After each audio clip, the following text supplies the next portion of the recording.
let's make it do what it do. Look at Revelation 20, y'all. About verse 7.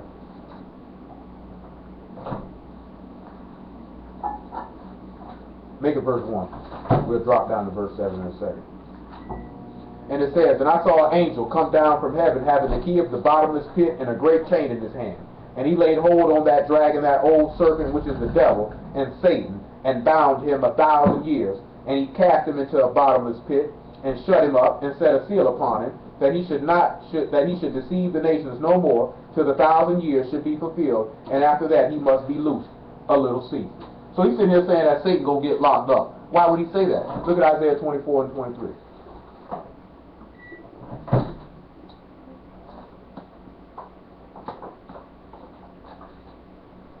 Make it 21 actually. Isaiah 24 and 21.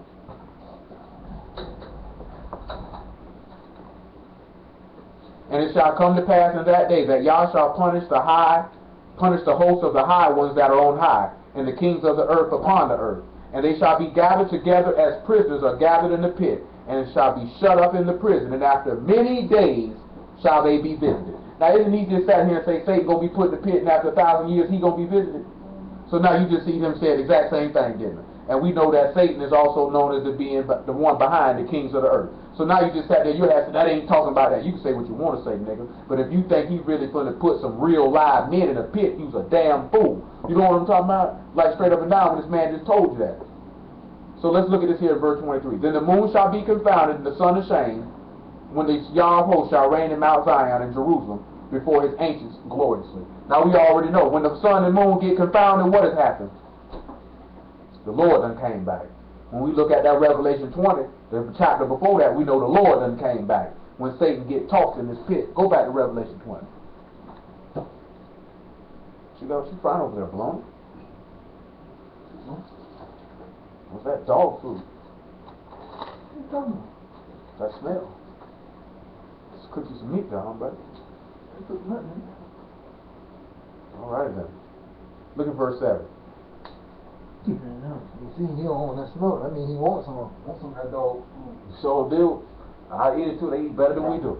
That's what you said. Shoot, nigga, I done seen some dog food. Them niggas got 100% premium steak. Eating better than most humans. I bet they eat better than niggas in prison. And he said, when the 1,000 years are expired. Well, let's back it up. Look at verse 4. I saw thrones, and they that sat upon them, and judgment was given unto them. And I saw the souls of them that were beheaded for the witness of Yahshua, and for the word of God, and which had not worshipped the beast, neither his image, neither received his mark upon their foreheads or in their hands, and they lived and reigned with the Messiah 1,000 years. But the rest of the dead lived not again until the 1,000 years were finished. This is the first resurrection. Blessed and holy is he that hath part in the first resurrection. On such the second death hath no power. But they shall be priests of God and of the Messiah, and shall reign with him 1,000 years. So after that 1,000 years of rest, this is what he said. And when the 1,000 years are expired, Satan shall be loosed out of his prison. So he says Satan going to be let out of this pit. And they shall go out to deceive the nations which are in the four corners of the earth, Gog and Magog, to gather them together to battle, the number of whom is the sand of the sea. And they went up on the breadth of the earth, and compassed the camp of the saints about, and the beloved city, and fire came down from God out of heaven and devoured them. And the devil that deceived them was cast in a lake of fire and brimstone, where the beast and the false prophet are, and they shall be tormented day and night forever and ever. Let's look at Matthew 25 and 41 first. Now you see the beast and the false prophet went in the lake alive. I'm talking about literal flesh and blood men went in alive. Satan don't go right in off the rip. We just want you to see this where Satan going. Where's the end up trip at? Where the Lord tell you where he's going. Here in Matthew? 25 and 41. Matthew 25 and 41. Then he shall say unto them on the left hand, Depart from me, ye cursed, in the everlasting fire prepared for the devil and his angels. You know what I'm talking about? So the lake was initially prepared. It's prepared for Satan. But if you want to join it, you can join it. Because we already know, cursed be he that obey not all the words of this law. Cursed be he that obey not this covenant. You know what I'm talking about? So we don't want that to happen. So let's go to Ezekiel 38. And let's go on here, because I say this quick. This ain't even going to take that long. You done heard this before too, ain't you? I think I showed y'all this at the townhouse, right or wrong? Where you at, Ezekiel? You say probably, 38 and 1. I know I've been told you this a long time ago. This something the Lord showed me. We were still staying in Sundance when he gave me the understanding on this here. You'll have niggas kicking argue about this here too. They say, and the word of Yah came unto me, saying, Son of man, set thy face against Gog, the land of Magog, the chief prince of Meshach and Tubal, and prophesy against them. And say, thus saith Yah, behold, I am against thee, O Gog, the chief prince of Meshach and Tubal, and I will turn thee back, and put hooks into thy jaws, and I will bring thee forth, and all thy army, horses and horsemen, and all of them are clothed with all sorts of armor, and great company with bucklers and shields, and all of them handling sword. Just for information's sake, this is what the Jewish people say is the prophecy that was fulfilled with them going back in the going in the land in May 1945. Ezekiel 38. We're in verse 4 now. About to start verse 5. This is what they use now to justify this, saying this talking about them. But let's see if this talking about them. He say Persia, Ethiopia, and Libya with them, all of them with the shield and helmet. Gomer and all his bands, and the house of Togarmah of the north quarters, and all his bands, and many people with thee. Be thou prepared, and prepare for thyself, thou and all thy company that are assembled unto thee, and be thou a guard unto them. Now, isn't he mentioned in Revelation 20 about all these people gathered, Satan gathering all these nations up, Gog and Magog, and all these people? Listen what else he say. After many days thou shalt be visited. In the latter years thou shalt come into the land that is brought back from the sword, and is gathered out of many people against the mountains of Israel, which have always been waste. But it is brought forth out of the nations, and they shall dwell safely, all of them. So let's look about this here about the nation. I don't even think we need to do that. We just read about it all this here, but just because I'm recording it for that sake, we'll do it. Look at Matthew 24. He said it's brought back from the sword and gathered out of many people. Matthew 24 and about verse 29. You ain't crazy. You might play crazy, but you ain't crazy. He said, immediately after the tribulation of those days shall the sun be darkened, and the moon shall not give her light, and the stars shall fall from heaven, and the powers of the heavens shall be shaken. Then shall appear the sign of the Son of Man in heaven, and then shall all the tribes of the earth mourn, and they shall see the Son of Man coming in the clouds of heaven with power and great glory. And he shall send his angels with a great sound of a trumpet, and they shall gather together his elect from the four winds, from one end of heaven to the other. Now, we already read that in what we dealt with earlier. So now we've established who these people are that are gathered out of many people. Ain't nobody gathered them Jewish people and brought them to nowhere. A United Nations decree put them in that land. You know what I'm talking about? They weren't gathered back, and the land that was brought back from the sword. Because he already said he going to battle back. Let me find it. Revelation 20. Is it Revelation 20? I know it's in Joel where he said, I'm going to gather all nations to the valley of Jehoshaphat. And there I plead for my heritage and my people Israel. But let me see where he said it here in Revelation.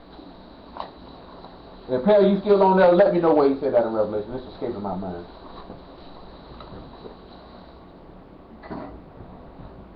It's escaping my mind.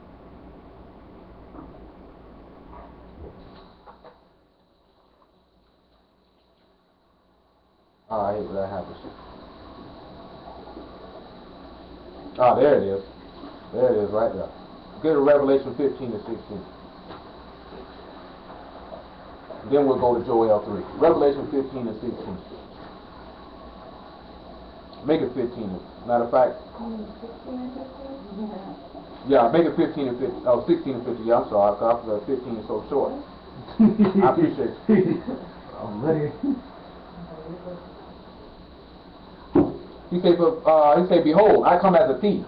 Blessed is he that watch and keep his garments, lest he walk naked and they see his shame. That's why we got to have the Holy Ghost on to be covered, or they're going to see your sin. And he gathered them together into a place called in the Hebrew tongue Armageddon. You always hear about people talking about Armageddon. But it didn't say Armageddon was an action. It said it was a place, didn't it? Hold that. Look at Joel 3. He said Armageddon was a place.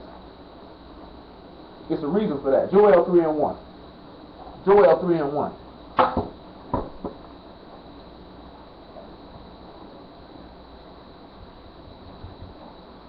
He said, but behold, in those days and in that time, when I shall bring again the captivity of Judah and Jerusalem. So ain't just going back to my gathering back the people from the sword.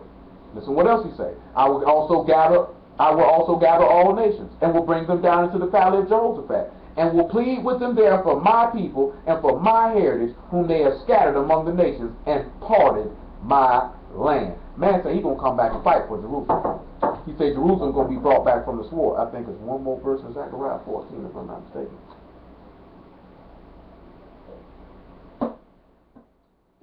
Maybe it's made back in Zechariah 13.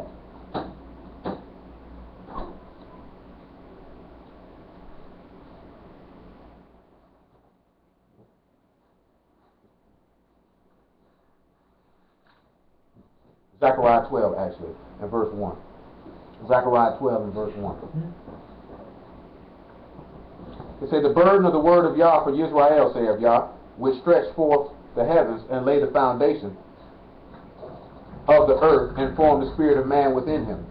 Behold, I will make Jerusalem a cup of trembling unto all the people round about, when they shall be in siege both against Judah and against Jerusalem. And in that day I will make Jerusalem a burdensome stone. All that burden themselves with it shall be cut in pieces, so all the people of the earth be gathered together against it. And in that day, saith Yah, I will smite every horse with astonishment, and his riders with madness, and I will open my eyes upon the house of Judah, and will smite every horse of the people with blindness. And the governors of Judah shall say in their heart, the inhabitants of Jerusalem shall be my strength, and Yah of hosts their God. So now he's what he's talking about right here. Now we done established that. Go back to Revelation 16. So he's telling about, yeah, he's gathering the people up to make war with him so he can kill them. You know what I'm talking about? Because when we look over here in Revelation 14, it talk about, we read it the other day, about how that wine press got trod and all that blood was leaking out. Then he said here in verse 17, and the seventh angel poured out a vial into the air, and there came a great voice out of the temple of heaven from the throne, saying, it is done. And there were voices and thunders and lightnings, and there was a great earthquake, such as was not since men were upon the earth, so mighty an earthquake, and so great. Oh, we don't need to go no further, because that's talking about the destruction of Jerusalem. I mean, not Jerusalem, but Babylon. Look at Revelation 11 and 15, because we've got to show you the reason why these people gathering up. They ain't just ain't gathering up for no reason. It said, the seventh angel sounded, and there were great voices in heaven saying, the kingdoms of this world and the kingdoms are become the kingdoms of our Lord and of his Messiah, and he shall reign forever and ever. And the 4 and 20 elders which sat before God on their seats fell upon their faces and worshiped God, saying, we give thee thanks, O Yah Elohim Almighty, which art and as was and art to come, because thou hast taken to thee great power and hast reigned. And the nations were angry. And thy wrath is come, and the time of the dead, that they should be judged, and that thou should give reward unto thy servants, the prophets, and to the saints, and to them that fear thy name, small and great, and should destroy them which destroy the earth. So this is why the nations gathering up, because they hot. You know what I'm talking about? Satan hot, the people hot. Because you know, if the Lord done came back, what did he just say what happened to them? They lose their rulership, don't they? Let's go back to Ezekiel 38. We just had to show that there, man, that, hey, the people we done already read when he said we'll be dwelling safely from what we just dealt with. We just had to cover that just to make that abundantly clear. Look at verse 9. Ezekiel 38 and 9. He said, thou shalt ascend and come like a storm. Thou shalt be like a cloud that covers the land. Thou and all thy bands and many people with thee. Ain't that what he said? They'll cover the compass of the campus, encompass the camp of the saints about like a breath. That's what he said. Let me make sure that's what he said exactly. What he said exactly now? He said they will compass the camp of the saints about. You know what I'm talking about? And the breath about. And he said they'll come together to battle, whose number is like the sand of the sea. So you know you can't number the sand of the sea, so this is a whole gang of people. Verse 10. He says, thus saith Yah, it shall come to pass that at the same time things shall come into thy mind, and thou shalt think an evil thought, and thou shalt say, I will go up to the land of unwalled villages. I will go to them that are at rest, that dwell safely, all of them dwelling without walls, having neither bars nor gates, to take a spoil and to take a prey, to turn thy hand upon the desolate places that are now inhabited, unto the people that are gathered out of the nations, which have gotten cattle and goods that dwell in the midst of the land. Now he said they done got cattle and goods. Look at Isaiah 61. You know, when we left out of Egypt, did we leave out empty-handed? Or did we spoil them people? We spoiled them people, didn't we? Let's see what he says going to happen this time. Isaiah 61. Make it verse 7. He said, for your shame you shall have double, and for your confusion they shall rejoice in their portion. Therefore in their land they shall possess the double. Everlasting joy shall be unto them. For I, Yah, love judgment, and I hate robbery for burnt offering. I will direct their work in truth. and I will make an everlasting covenant with them. And their seed shall be known among the Gentiles, and their offspring among the people, and all that see them shall acknowledge them that they are the seed which Yah hath blessed. So they ain't coming out naked. They ain't coming out with nothing. You can see that over here in Isaiah 60, and you can read it on your own time, where he say, hey, the gate's going to be open, they ain't going to be shut day or night, forces of the Gentiles coming. He say the sons that afflict thee going to come down, bowing down at the soles of thy feet, and they going to bring. He said, you're going to suck the milk of the Gentiles. So of course the people hot, they want their riches back. Remember we read in that Revelation 21 earlier, where he said, hey, y'all going to bring all your glory and honor into this here. Everything y'all got, y'all going to bring it. You think the people happy with that? They ain't happy with that. Go back to Ezekiel 38. Verse 13 is where we at. He said, Sheba and Dedan, the merchants of Tarshish, with all the young lions thereof, shall say unto thee, art thou come to take a spoil? Hast thou gathered thy company to take a prey, to carry away silver and gold, to take away cattle and goods, to take a great spoil? Therefore, son of man, prophesy and say unto God, thus saith Yah, in that day when my people of Israel dwell safely, shalt thou not know it. Ain't everybody going to know we dwell in there safely? We done already read and established that. They going to know it. But just so we can know that they know it, hold that. Look at Zephaniah, the 3rd chapter in the last verse. Just so we can know that they know it. And we'll look at Zechariah 8 and 23. Zephaniah 3 and 19, actually. Make it 18. Because it's going to tie back into what we're dealing with. He say, I will gather them that are sorrowful for the solemn assembly, who are of thee, to whom the reproach of it was a burden. And do you not know that the solemn assembly is for the last day of every Sabbath on these holy days? He said to gather together for a solemn assembly. So what you think happening when he gathered us together? What you think going on? This piece of ingathering right there. This tabernacle's right there. He said, behold, at that time I will undo all that afflict thee, and I will save her that halts, and gather her that was driven out. Oh, there it is again with that gathering. And I will get them a praise and fame in every land where they have been put to shame. You think them people ain't gonna know? That's what else he say. And at that time will I bring you again, even in the time that I gather you. I will make you a name and a praise among all the people of the earth when I turn back your captivity before your eyes, saith Yah. So they gonna know.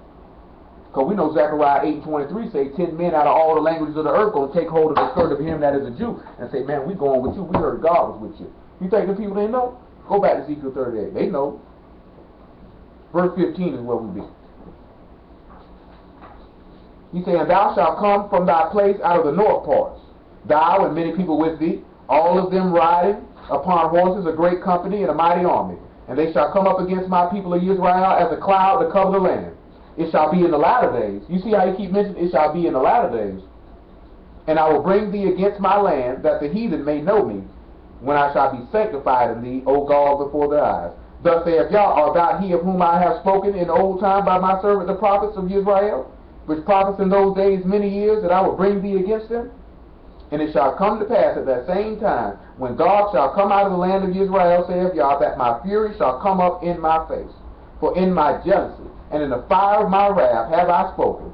Surely in that day there shall be a great shaking in the land of Israel, so that the fishes of the sea, and the fowls of heaven, and the beasts of the field, and all creeping things that creep upon the earth, and all men that are upon the face of the earth, shall shake at my presence. And the mountains shall be thrown down, and the steep places shall fall, and every wall shall fall to the ground. And I will call for a sword against him throughout all my mountains, saith Yah, every man swore against his brother. Now this is what we needed to hear. Now he said in Revelation 29 that he would bring fire down from heaven, right, to burn these people up, right? Listen what this man say right here. And I will plead against him with pestilence and with blood. And I will rain upon him and upon his bands and upon many people that are with him overflowing rain, great hailstones, fire, and brimstone.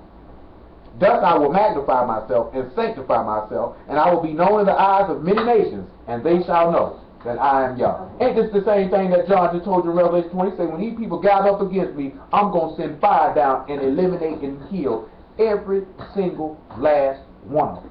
You know what I'm talking about? So you can already see, Ezekiel, this Ezekiel 38 is actually dealing with after the Lord done returned.